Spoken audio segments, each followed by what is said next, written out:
Seja bem-vindo ao podcast MG Familiar. Um podcast sobre temas pertinentes que nos fazem refletir e frequentemente com implicações para a prática clínica. E damos as boas-vindas ao nosso anfitrião, professor Carlos Martins.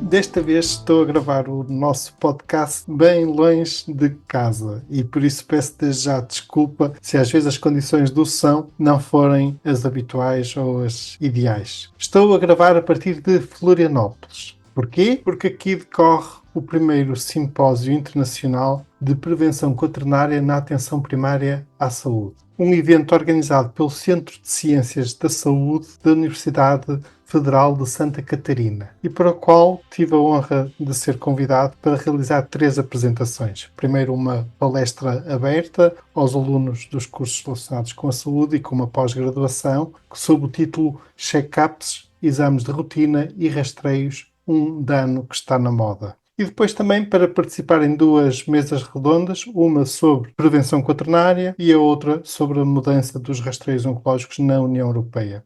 Nestas sessões contaremos com alguns colegas bem conhecidos, nomeadamente o Dr. Juan Gervas, de Espanha, também o professor Charles Tesser, aqui da Universidade de Santa Catarina, o professor Miguel Pisanelli, do Uruguai. Para preparar estas sessões, visitei alguns documentos e artigos que publicamos em conjunto com a nossa equipa de investigação e deparei-me com um artigo de opinião publicado no blog do BMJ e mais tarde também na Ata Médica Portuguesa com o título Overuse of Medical Tests, a New Health Risk Factor. Ora bem, no fundo, este artigo achei-o interessante e inspirei-me nele para partilhar convosco e produzir este episódio do nosso podcast. Comecemos pela pergunta: o que é um fator de risco? De acordo com o dicionário de epidemiologia, um fator de risco é um aspecto do comportamento pessoal ou do estilo de vida que, com base em provas epidemiológicas, se sabe estar associado a condições relacionadas com a saúde que se considera importante prevenir. Portanto, este é o conceito de fator de risco.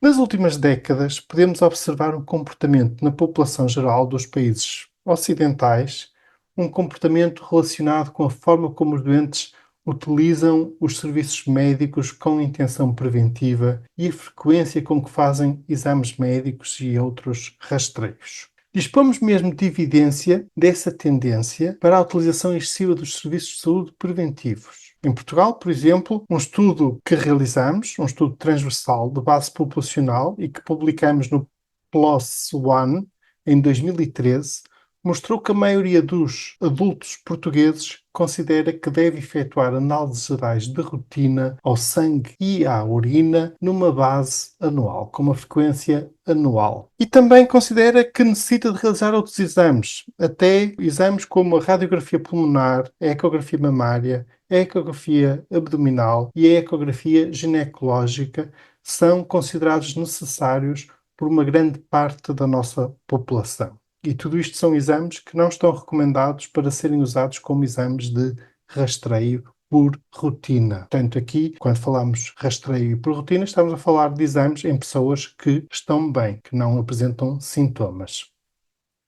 Em parte, este padrão de comportamento pode ser justificado pela ideia culturalmente enraizada de que as consultas de rotina e os exames médicos de rotina são necessários. Veja-se, por exemplo, o que se passa atualmente na área da saúde ocupacional, em que muitas pessoas são submetidas regularmente, quase anualmente, a uma bateria de testes e uma bateria de análises clínicas. A realização de exames de saúde gerais, exames de rotina, é uma prática que não é suportada pela evidência científica, pois os estudos demonstram que a realização desses exames gerais de saúde ou exames globais de saúde não reduzem a mortalidade nem a probabilidade de se ter doença cardiovascular ou doença oncológica, ou seja, não protegem as pessoas de nada. Mas, em contrapartida, acarretam um aumento do número de novos diagnósticos, só que de diagnósticos desnecessários.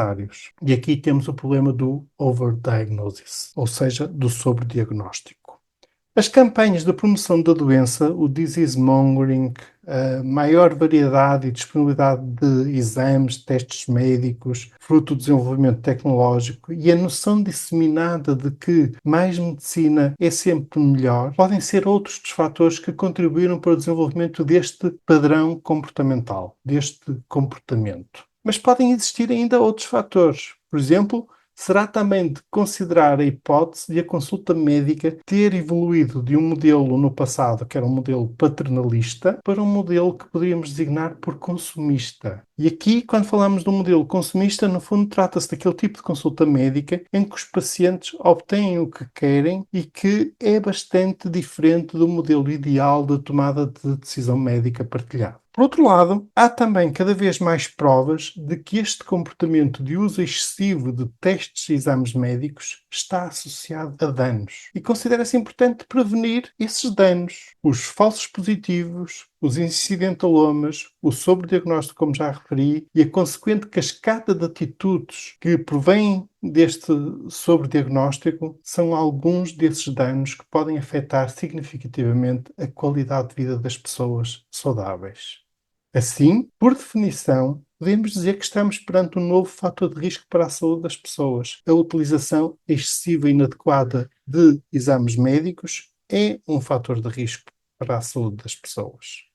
É claro que há uma certa dose de ironia nesta afirmação, uma vez que a rotulagem excessiva de pessoas saudáveis como pessoas que têm fatores de risco tem sido uma das principais estratégias e forças motrizes que converteram tantos indivíduos saudáveis em indivíduos doentes. No entanto, é bastante provável que a maioria das pessoas não saiba que corre o risco de sofrer danos quando se submete a exames médicos. Se pensarmos na área do medicamento, todos reconhecemos que os doentes estão conscientes dos efeitos adversos de um potencial medicamento. Mas a maioria dos nossos pacientes nunca ouviu falar dos possíveis efeitos adversos de um exame ou teste médico. Alguns dos nossos pacientes não tomam um novo medicamento sem primeiro ler o folheto do resumo das características do medicamento, incluído na embalagem do medicamento. Há muito que defendo que devíamos criar um resumo das características dos testes, um RCT. Seria o folheto dos testes equiparável ao folheto que vem nas embalagens dos medicamentos. Este pode ser um instrumento de comunicação fundamental neste domínio, um instrumento adequadamente estruturado que deveria ter uma linguagem acessível à população, mas não necessariamente tão denso em conteúdo como o resumo das características do medicamento. Secções como indicações, possíveis danos, valor preditivo de acordo com a prevalência, número necessário para rastrear, número necessário para prejudicar ou para causar dano, poderiam ser incluídas neste novo instrumento, neste novo resumo das características do teste. Esta é uma sugestão que merece uma oportunidade para ser testada. Será que teria algum impacto na forma como as pessoas saudáveis encaram os exames médicos? Esta é uma questão importante que deve ser respondida através de investigação adequada. Olhem, daria uma boa tese de doutoramento. E se algum dos colegas que me está a ouvir quiser fazer um doutoramento nesta área, convido desde já a vir falar comigo.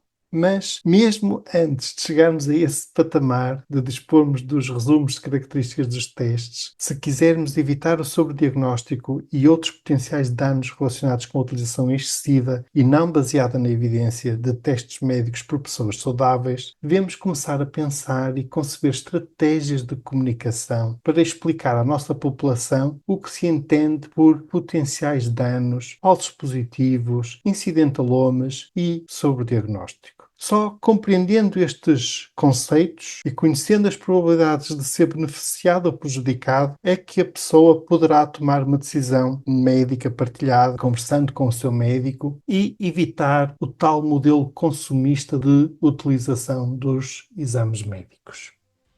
Caros colegas, com este episódio partilhamos os links de acesso aos artigos aqui referidos e, como sempre, muito obrigado por estarem aí desse lado e por nos ouvirem, seja o episódio gravado em Portugal ou seja gravado em Florianópolis.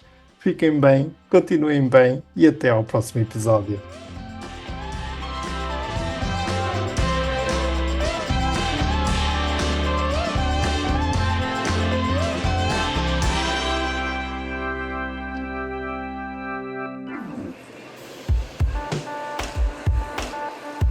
E terminamos assim esta edição do podcast MG Familiar. Muito obrigada por nos ouvir. Se desejar completar a sua leitura, muitos dos conteúdos abordados neste podcast estão disponíveis em www.mgfamiliar.net. Até ao próximo episódio.